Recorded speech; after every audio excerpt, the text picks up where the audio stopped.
अरे तो चुप नहीं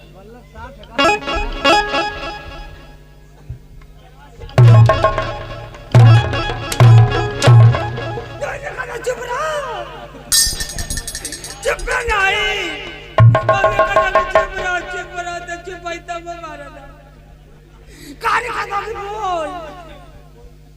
अच्छा बोल कहाँ भी गले कहाँ भी गले पैसा ला घरे जा पैसा ला घरे जा दे पैसा दे मर्द वाली बात। हां बे मर्द वाली बात रुके के ना एकदम ना रुक देख सनिया देख ये गाड़ी रखले हई खड़ा कैले हई ना अब बे ला दे चल जाए पैसा दे अबे हां बे मर्दे के माथे दे वाली माई के दूध पी रहे तो निकल जी। हां बे ए भैया चल बाहर हालो निकल जा हटा। अबे पहले पैसा दे कितना में सट्टा? हां 15,000 में 15,000 हां 15,000 में सट्टा। हां बयाना कितना?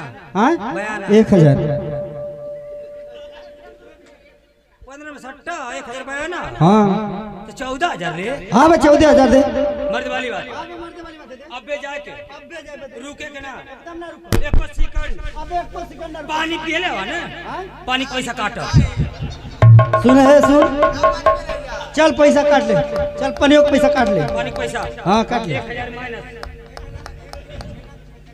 1 किलो। ए सुन सुन है सुन ए भैया खुरमा खैला लो ना खुरमा खैली हां और वो 20 रुपया का अच्छा 20 रुपया पहुआ करा लो तो 1,020 1,020 चल 1,020 खाना ना खैले आ तू तो घोटा तर रे।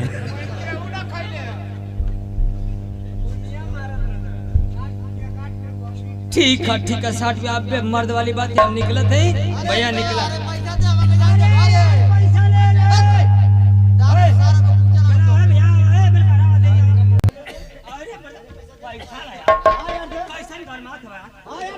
पैसा ला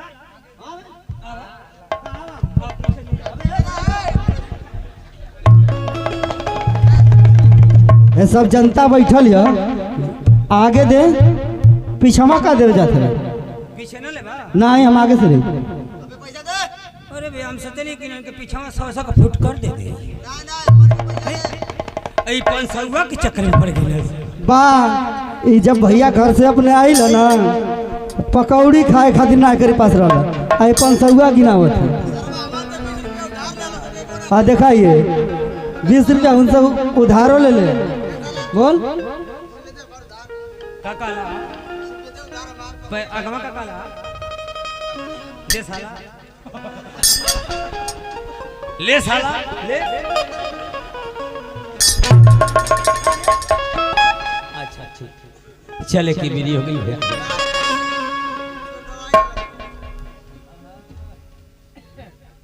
कि अरे है राजा कहिया ले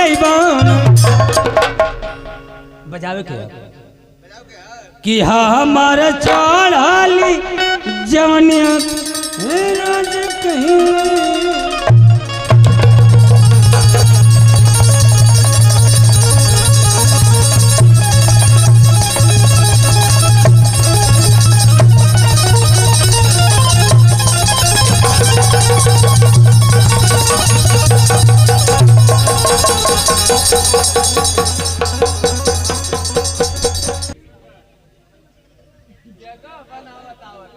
का रे हाँ हाँ रे हाँ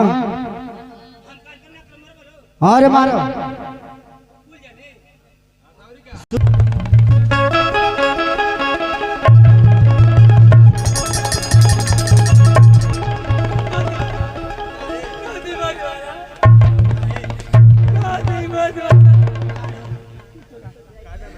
मत मारा काय ना मारे मत मारा काय भाई भैलवा तोर बहनो